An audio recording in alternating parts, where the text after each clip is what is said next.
Abra sua Bíblia, amado. Isaías, capítulo 35.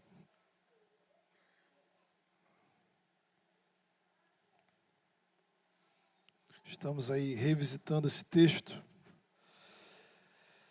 Isaías, capítulo 35, e eu queria meditar com você todo o capítulo, do versículo 1 ao versículo 10.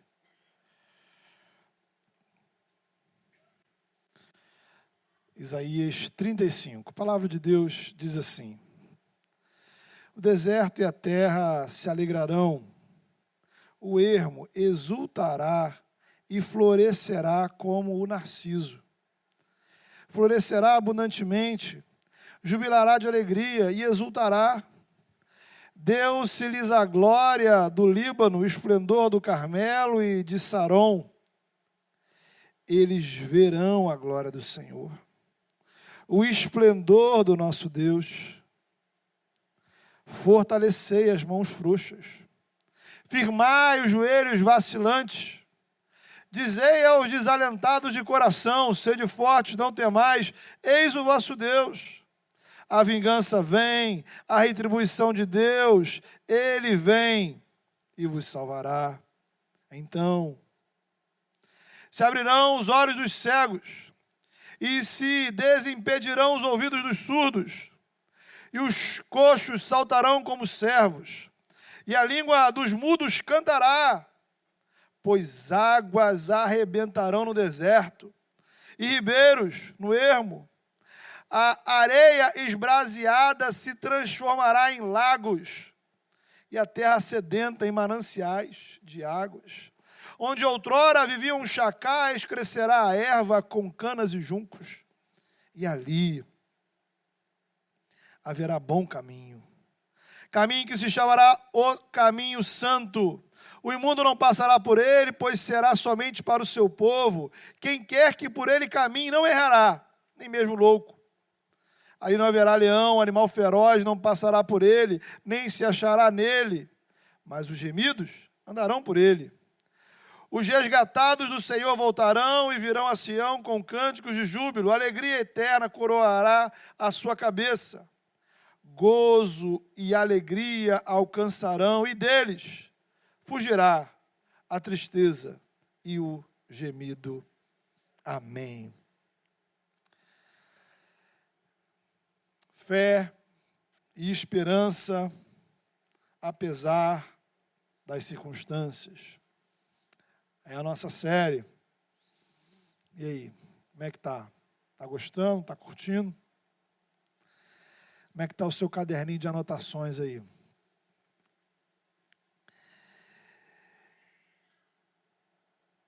Veja, querido, que a nossa cosmovisão individualista, ela faz com que a gente olhe para temas como esse, pensando nas circunstâncias adversas que nós enfrentamos nas nossas vidas. Então, você olha aqui para essa mensagem, para essa série, e você começa a pensar: bem, eu preciso de fé e esperança para atravessar as adversidades que eu tenho na minha vida. Problemas de saúde, problemas financeiros, emocionais, familiares. E, de fato, isso é verdade, como a gente já viu aí em diversas pregações. Mas eu queria olhar, ou convidar você para olhar para esse texto por uma outra dimensão. Não só para você mesmo. E ela está no versículo 4, quando o profeta diz, ou nos convida a dizer: digam para os desalentados, diga para os desanimados de coração, sejam fortes, não temam, o seu Deus vem. Somos desafiados a ministrar àqueles que estão desanimados de coração. Diga para eles, fale com eles, leve a eles esta palavra de encorajamento. E aí, quando eu olho nesse sentido, a gente vai também para o versículo 3, não como uma mensagem para mim, mas como uma mensagem para o outro. Na nova versão transformadora, a NVT, vai dizer da seguinte maneira: fortaleçam os que estão com as mãos cansadas. Apoiem os que estão com os joelhos enfraquecidos. Então, o conjunto do versículo 3 e o 4 me convida a olhar ao redor e ver aqueles que estão com as mãos cansadas, aqueles que estão com os joelhos enfraquecidos, aqueles que estão com os corações desanimados. O texto nos convida a olhar para o lado, ao invés de olhar para nós mesmos, de seguir em frente. A razão é simples, queridos. E aí a gente vem àquela questão: por que que pessoas têm dificuldade de seguir em frente? Por que que circunstâncias adversas são tão problemáticas? Porque circunstâncias adversas, seja elas quais forem, consomem as nossas forças. O coração desanima, o corpo enfraquece. A gente que pensa que a vida cristã seria como um gráfico linear, né? Então, você entrou para a igreja, se converteu, se batizou, e daí para frente é só vitória, só crescimento. E não é verdade. Como o próprio profeta Isaías vai declarar lá no capítulo 6, nós somos pessoas de lábios impuros, vivendo em um povo de impuros lábios. A conversão não anula a nossa humanidade. Somos seres integrais. E a nossa fé, por mais forte que ela seja, por mais bíblica que ela seja, ela sofrerá o impacto dos problemas que enfrentamos em outras áreas. Se você está doente, isso afeta a sua espiritualidade. Se você está ansioso, deprimido, angustiado, isso afetará a sua espiritualidade. Se você tem problemas na sua família, dentro de casa, se você tem problemas financeiros, o nosso desafio é suportar os dias ruins. E para isso eu preciso fortalecer a minha fé. A nossa comunhão com Deus, ela sempre será afetada por aquilo que está acontecendo ao redor. Agora, ela não pode ser determinada pelas circunstâncias. Compreende? A sua fé, a sua comunhão com Deus sempre será afetada pelas circunstâncias, mas as circunstâncias não podem determinar a sua fé. Veja o exemplo de Jesus. A perspectiva da cruz trouxe para ele angústia, preocupação, e o que ele fez? Orou intensamente. Como ser humano, ele não deixou de ser afetado. Como servo de Deus, ele enfrentou aquela situação buscando forças em Deus, orando com fervor, pedindo ao Senhor, se possível, afasta de mim este cálice. Ele teve medo, mas o medo não foi maior que a sua disposição em obedecer a Deus. Então, queridos, essa é a nossa luta. Não podemos fingir que ela não existe. A pergunta é como enfrentá-la. Como enfrentá-la, porque se hoje você está muito bem, tudo bem, tranquilo, tudo fluindo, amanhã as circunstâncias mudam e isso foge ao seu controle. Nós não conseguimos simplesmente determinar como serão as circunstâncias dessa semana, de amanhã, do final do dia.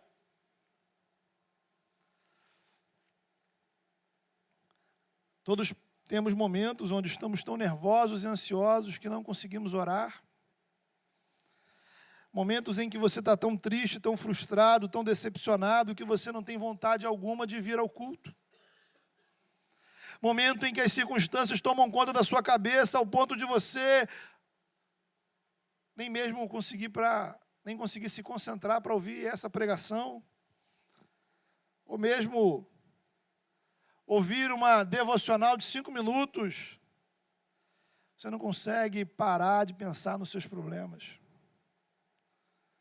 Talvez alguns irmãos hoje vieram aqui arrastados. Talvez alguns estão com o corpo aqui, mas a mente nos problemas que deixou em casa, nos que vai ter que resolver essa semana. Alguns que estão acompanhando a gente estão lá, na sua casa, com dificuldades de se concentrar.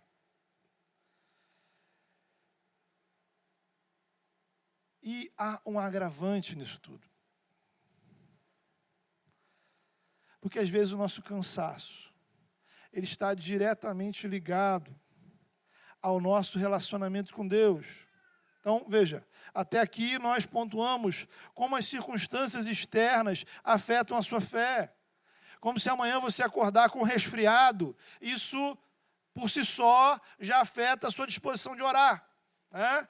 Como amanhã você chegar no seu trabalho e você ter um estresse e isso afeta a sua espiritualidade. Como o andamento da sua vida financeira afeta a sua espiritualidade. Mas há outra questão, porque às vezes o nosso cansaço está ligado à nossa dinâmica de relação com o Senhor. É o cansaço que vem de você orar e não ver resultados. Quantos estão cansados de esperar uma resposta do Senhor? Note que isso não é novidade. Os salmos, os salmistas passavam por isso, né? Está lá registrado. O salmista vai dizer: até quando, Senhor? Para sempre te esquecerás de mim? Até quando esconderás de mim o teu rosto? Outro salmo, o salmista diz: meu Deus, eu clamo de dia, mas não respondes. Clamo de noite e não recebo alívio.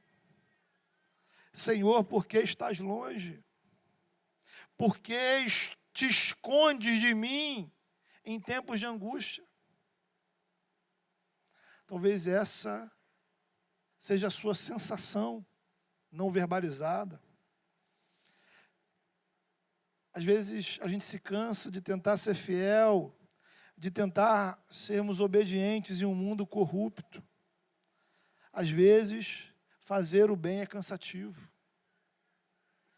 E ainda mais quando você se esforça, se empenha, se dedica, e ao seu redor você vê lutas, e o que chega na sua vida são tribulações.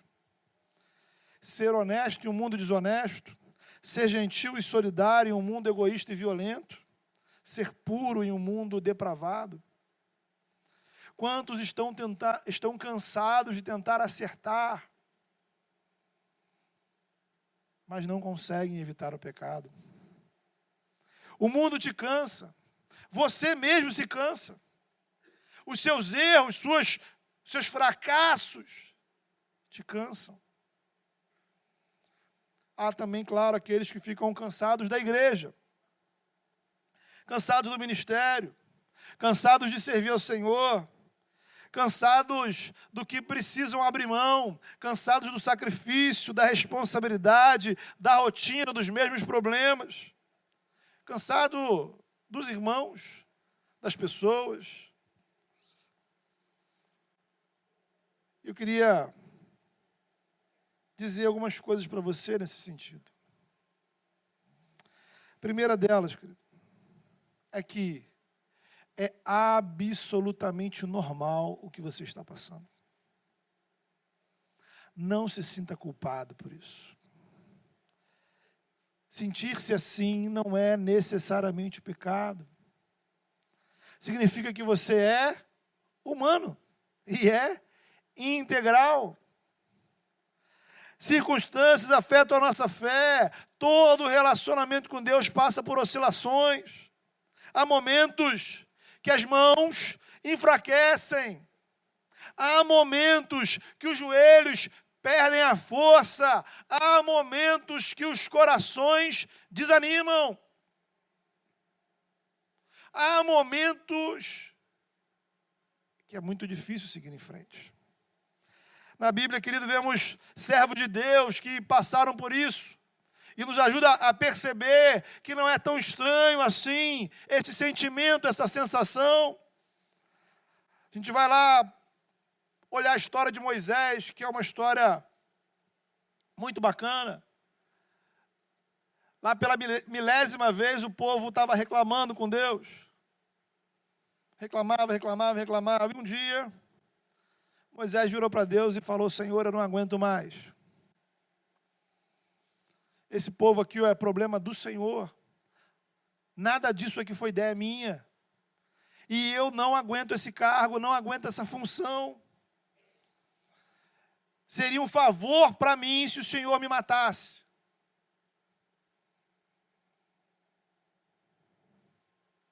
Foi o diálogo que Moisés teve com o Senhor.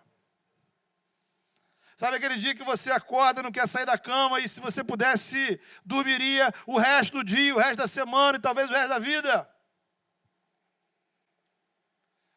Nosso queridíssimo profeta Elias sentiu a mesma coisa. Lembrando aí o tema do retiro das nossas mulheres, nós somos vasos de barro. E vasos de barro quebram. Vasos de barro trincam. Vasos de barro arranham. É da natureza do vaso ser de barro. É da natureza do vaso sofrer o impacto das circunstâncias. Portanto, desgaste é pertinente à nossa condição de barro, de vasos. Seja ele desgaste físico, seja ele desgaste emocional, seja ele desgaste espiritual, sentir-se fraco não é pecado. É você reconhecer e assumir quem você é. Agora, há outra questão a considerar. Já falamos sobre ela. Circunstâncias afetam a nossa fé? Sim. Circunstâncias não podem determinar a nossa fé. Sejam elas físicas, financeiras, políticas, sociais, espirituais, nada pode mudar.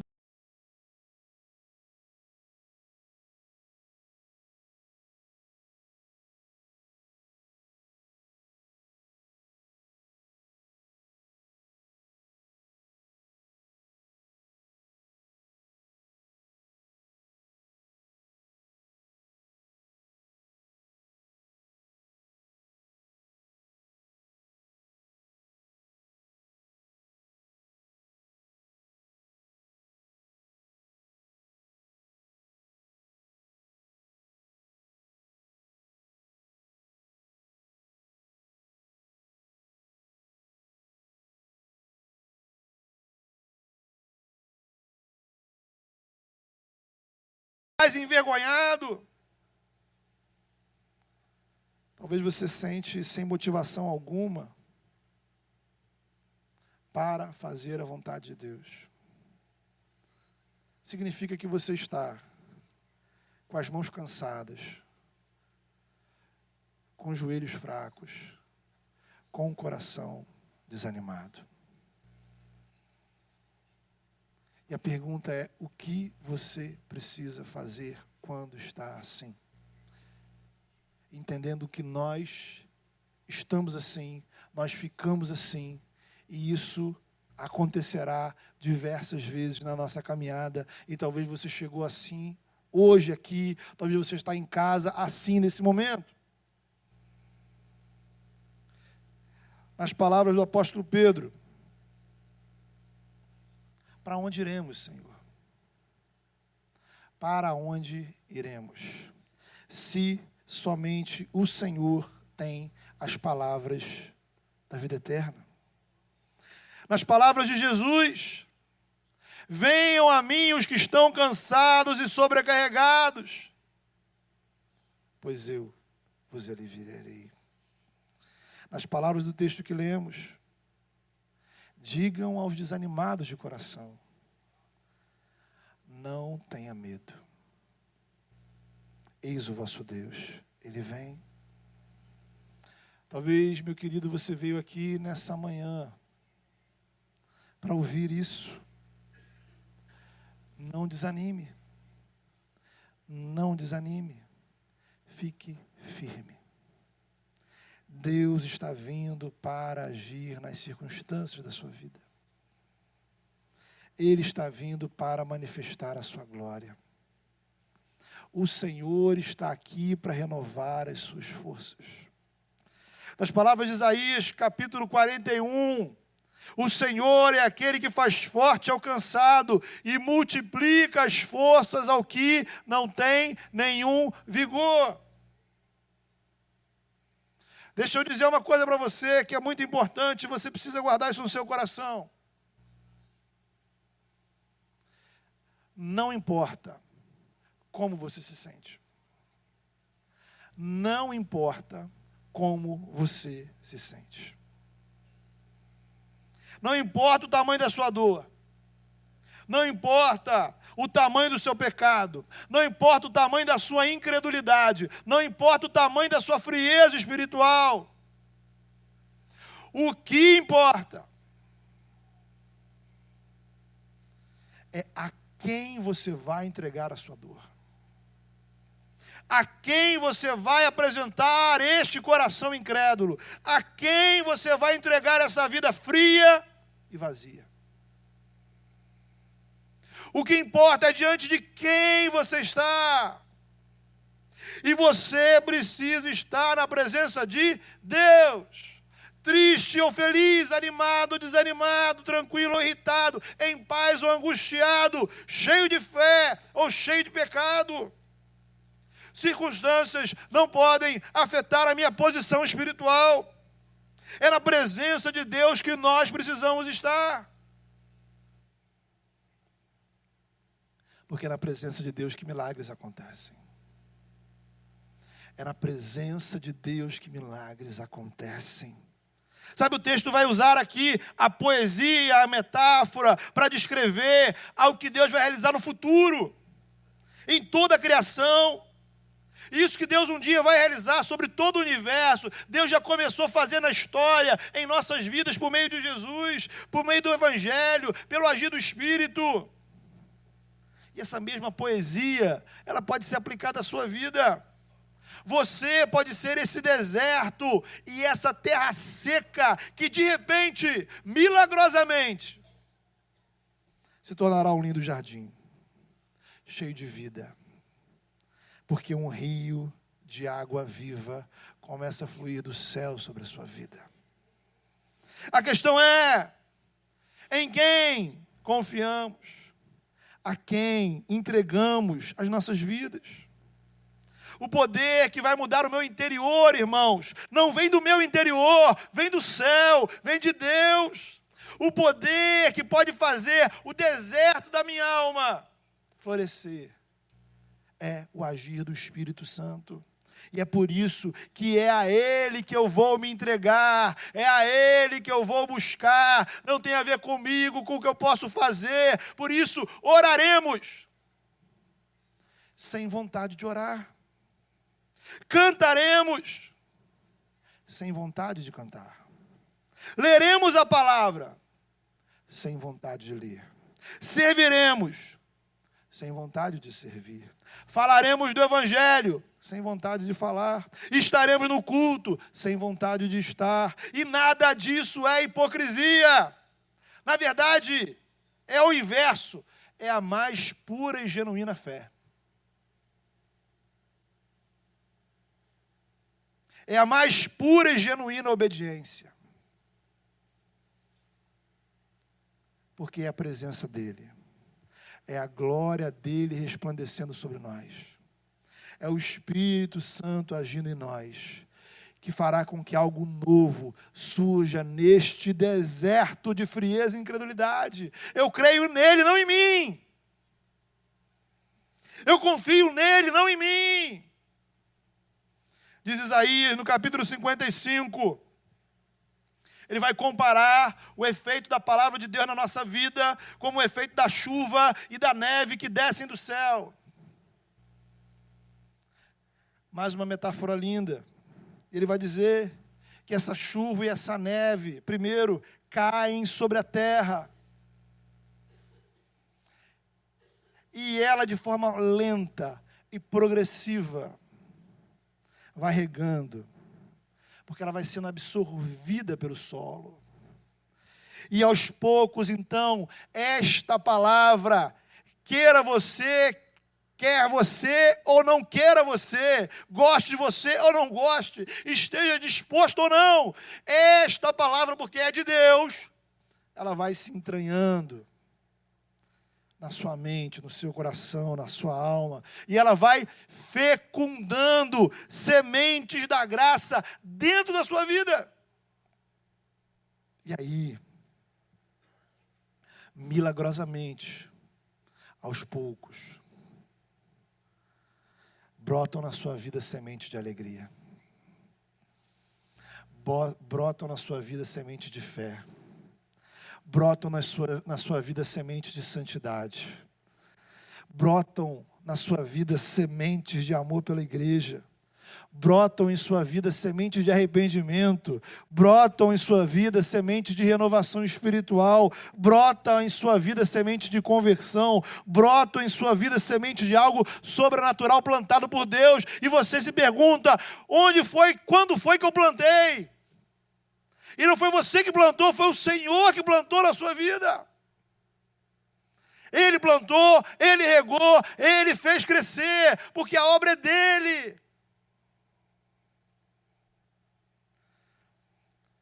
E deixa eu tornar isso um pouco mais pessoal.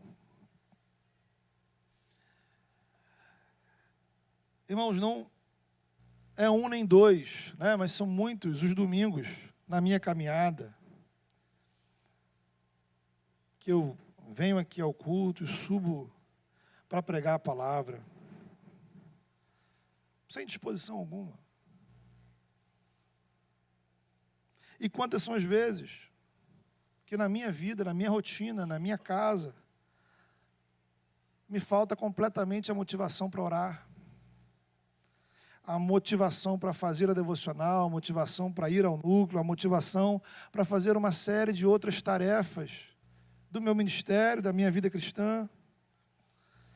Entenda, isso não é discurso de vitimismo, né? Não é para você sentir pena de mim, ou coisa assim. Ah, coitado do pastor, nada disso. Meu ponto é que você perceba que o que você sente, eu também sinto. Passamos por coisas muito parecidas. E eu não sou melhor do que ninguém ao passar por isso. O que eu quero compartilhar, irmãos, é que nós passamos por momentos difíceis, por diferentes razões. Mas se afastar da presença de Deus não vai te ajudar em nada. Não orar, não vir ao culto, não louvar, não ouvir a devocional, não vir ao núcleo, não ouvir a palavra, não compartilhar o evangelho, não servir no ministério que Deus me chamou, não estar junto das pessoas que Deus colocou para me abençoar, não participar da ceia. Nada disso vai ajudar a tratar do meu coração.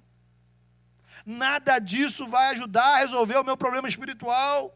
Não é diminuindo a nossa comunhão com Deus que a nossa vida espiritual será restaurada. Não faz sentido, queridos. Não é você diminuindo as suas práticas espirituais que você se encherá do Espírito. Não é diminuindo a sua presença e participação na igreja que você aumentará o seu desejo de servir ao Senhor. Isso nos leva a outro ponto. Mas antes de ir para o próximo ponto, pense sobre isso. Quantas são as coisas na sua vida espiritual que você tem deixado de fazer porque você colocou como condição prioritária esse Deus chamado vontade, esse Deus chamado motivação?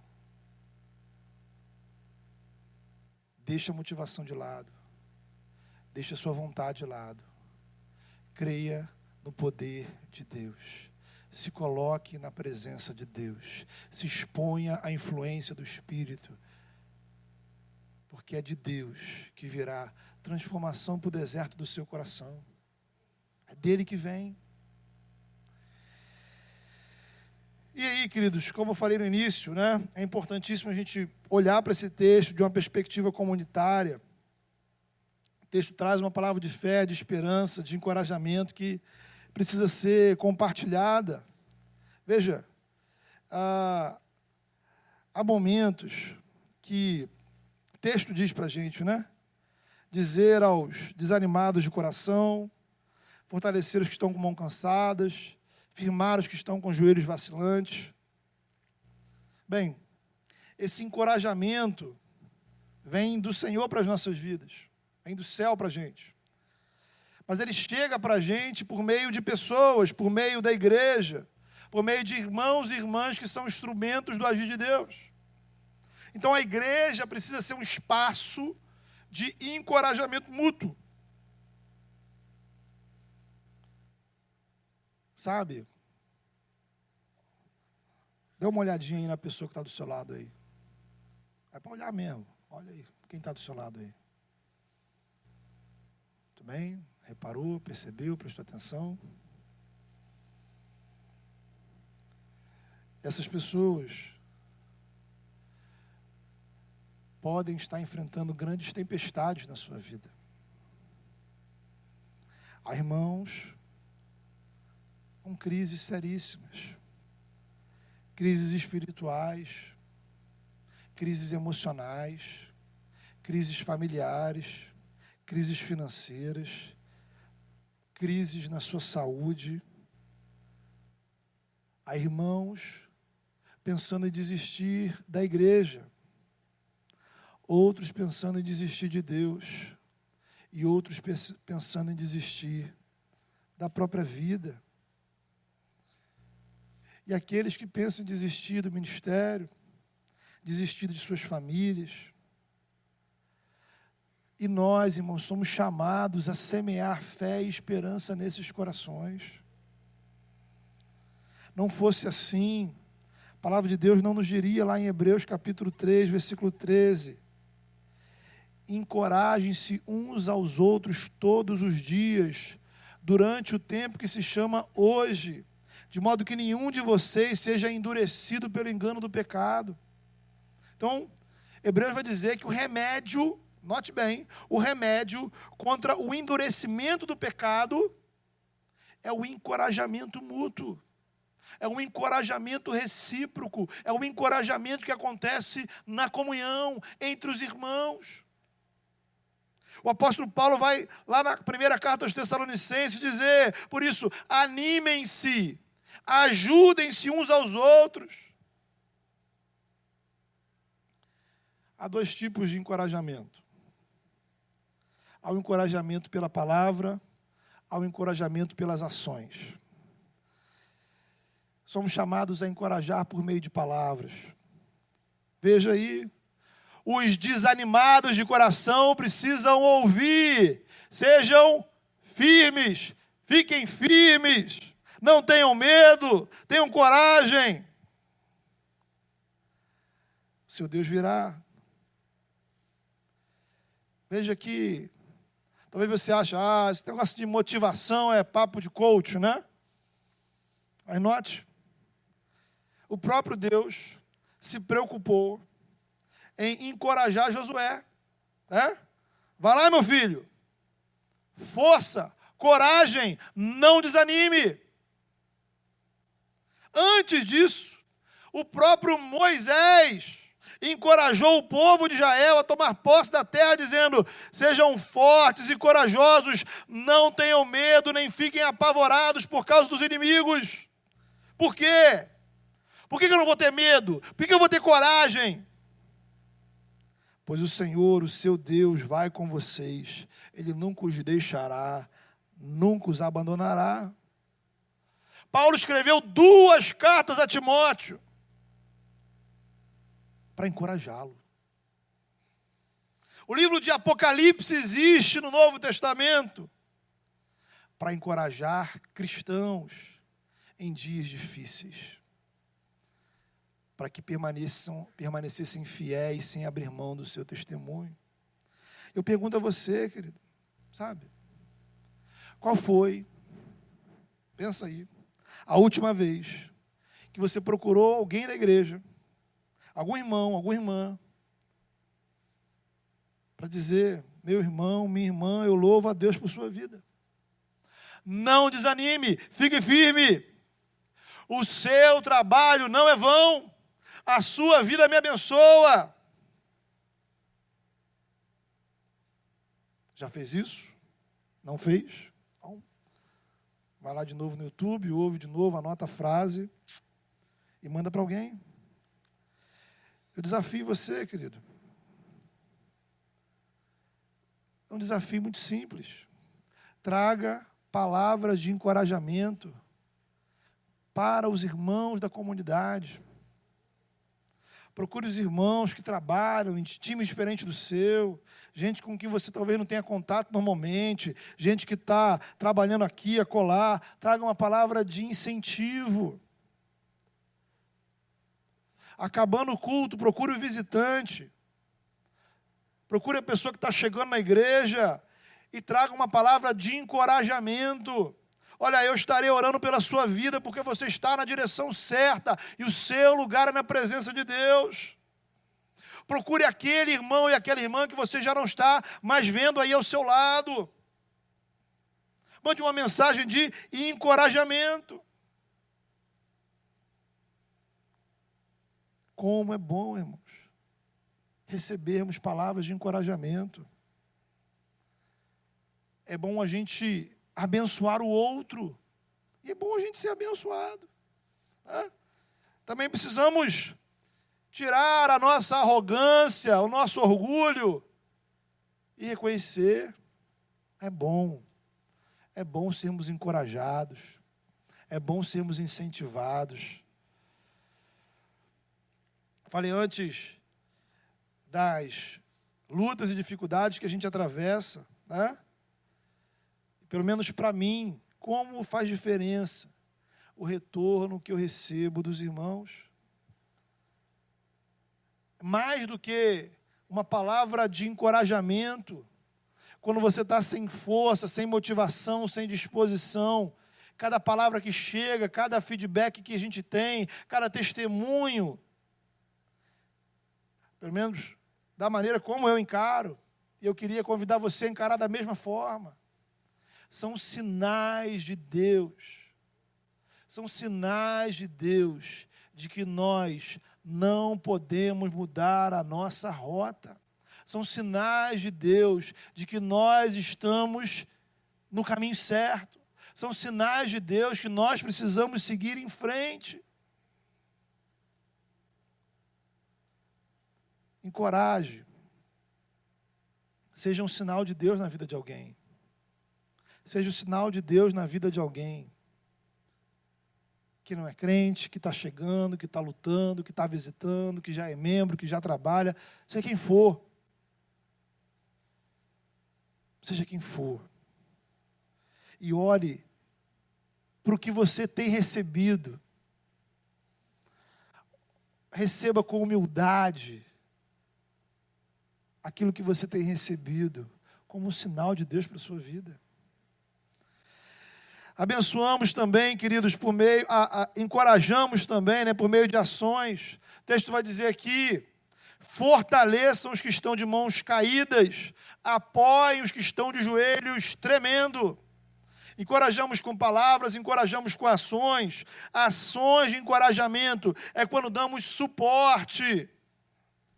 aqueles irmãos e irmãs que estão lutando para caminhar na fé, sabe? É aquilo que você faz simplesmente para abençoar o outro, sabe? Alguns exemplos bíblicos. O povo de Israel estava na guerra.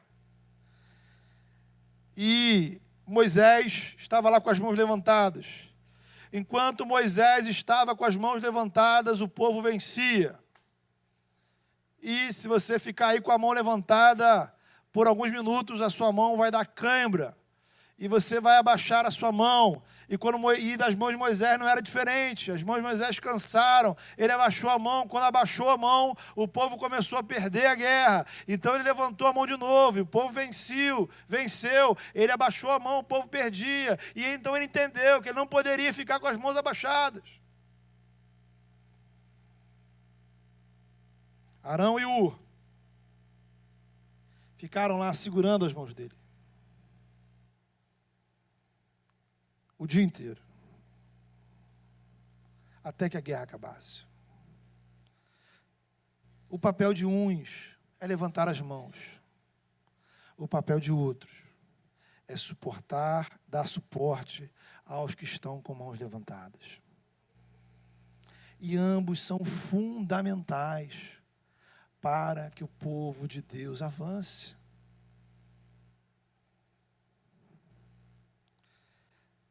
Poderíamos falar dos amigos que desceram um paralítico pelo telhado. Jesus curou. Mas os amigos foram fundamentais para que ele tivesse acesso. Note, aquele paralítico não precisava de palavras de incentivo. Aquele paralítico não precisava de palavras de encorajamento. Ele precisava de alguém que o levasse à presença de Jesus. Tem hora de falar, tem hora de fazer. Quando Paulo se converteu, foi procurar os irmãos da igreja de Jerusalém, a única igreja que existia, e ninguém queria receber Paulo, veja você. Todo mundo tinha medo, todo mundo desconfiava da conversão de alguém. Você já desconfiou da conversão de alguém, então? Todo mundo desconfiou da conversão de Paulo. Barnabé foi a pessoa que pegou Paulo, levou Paulo à presença dos apóstolos. E anos depois, Barnabé foi pessoalmente chamar Paulo para trabalhar com ele em Antioquia, de onde Paulo saiu para fazer suas viagens missionárias. Paulo se tornou, o impacto de Paulo para o cristianismo é imensurável. Mas as ações de Barnabé foram fundamentais para o início do ministério de Paulo.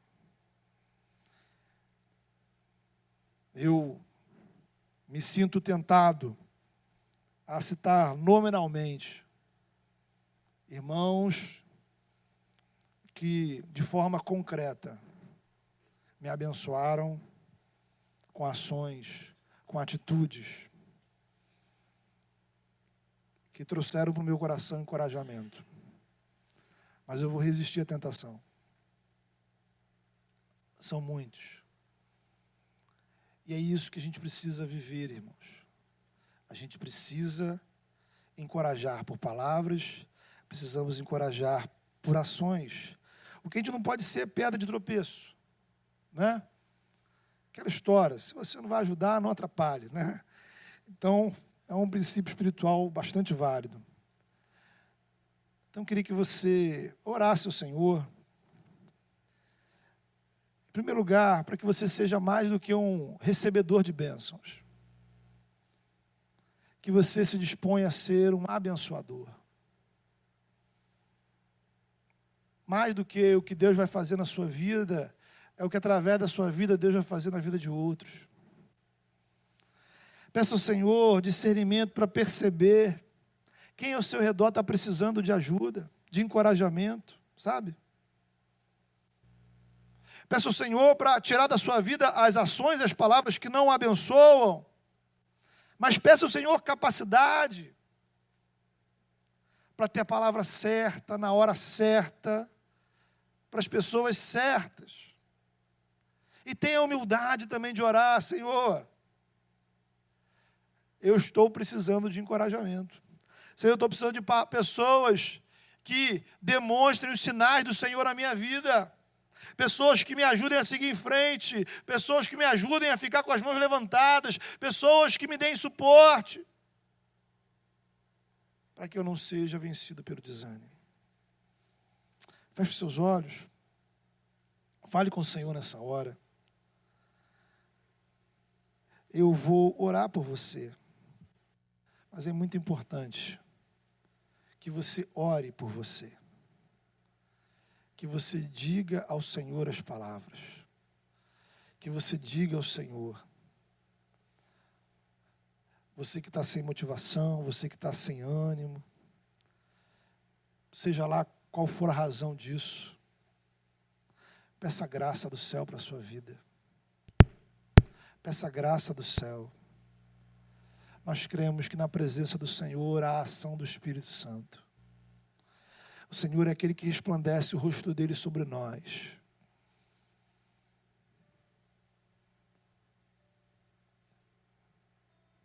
Me sinto encorajado pelo Senhor. Me sinto encorajado pela palavra de Deus.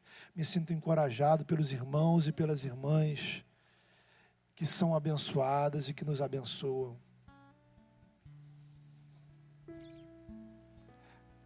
Peça ao Senhor para que o Senhor transforme esse deserto do seu coração em um lindo jardim. E que brote no seu coração a fé, a renovação, a disposição. E faça de você um abençoador de vidas. Talvez ninguém vai saber de você. Talvez ninguém vai ver o que você está fazendo. Mas através de você está fluindo graça. Através da sua vida, das suas palavras, das suas ações, está fluindo a unção do Senhor. Fale com o Senhor.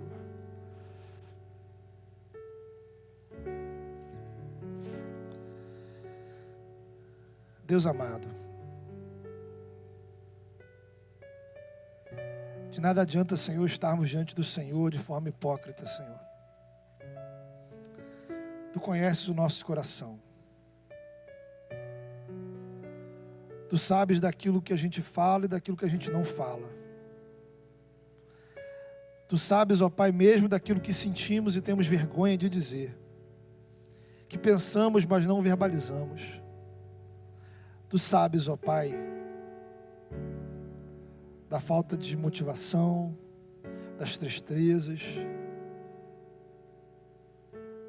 Tu sabes, ó Pai, daquilo que tem nos mantido longe da Tua presença.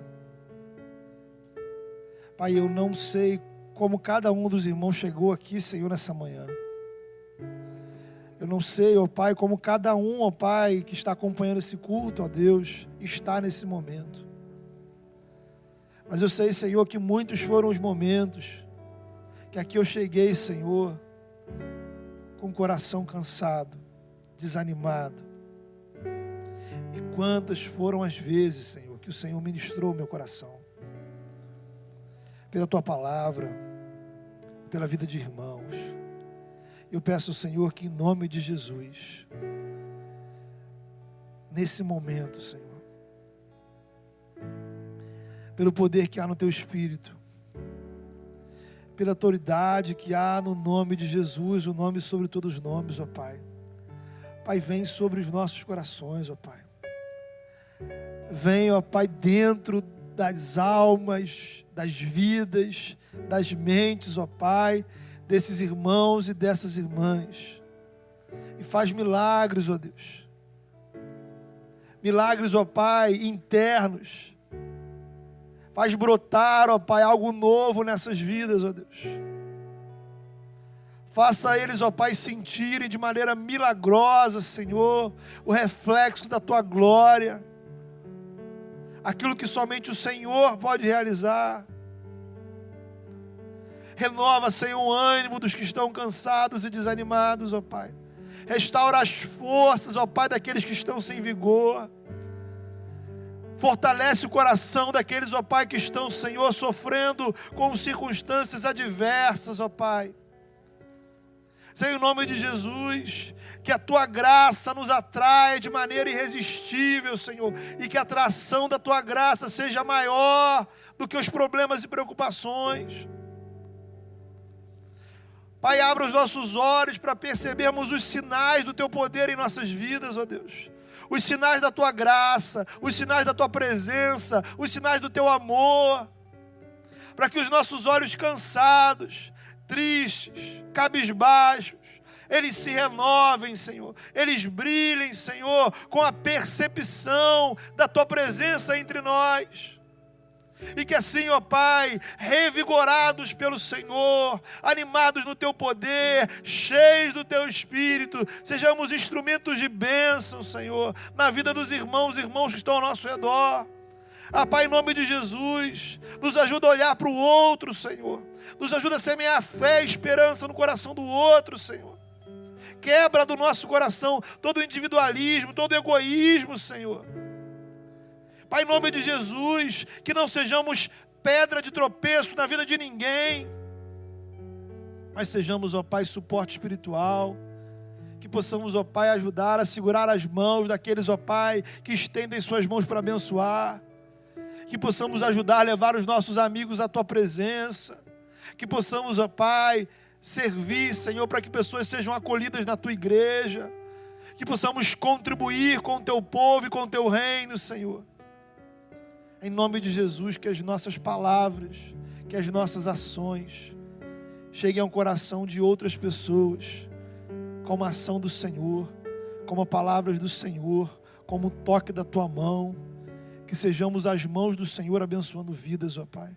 Que sejamos a boca do Senhor ministrando, Senhor, sobre vidas, ó Pai.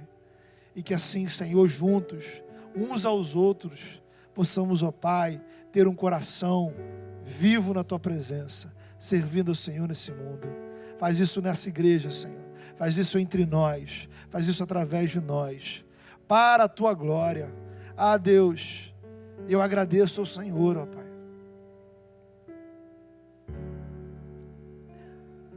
Senhor, eu Te agradeço por todos aqueles que têm sido, Senhor, instrumentos do Senhor, para serem sinais do Senhor na minha vida, para serem sinais do Senhor na minha família, para serem sinais do Senhor na história dessa igreja. Muito obrigado, Senhor, em nome de Jesus.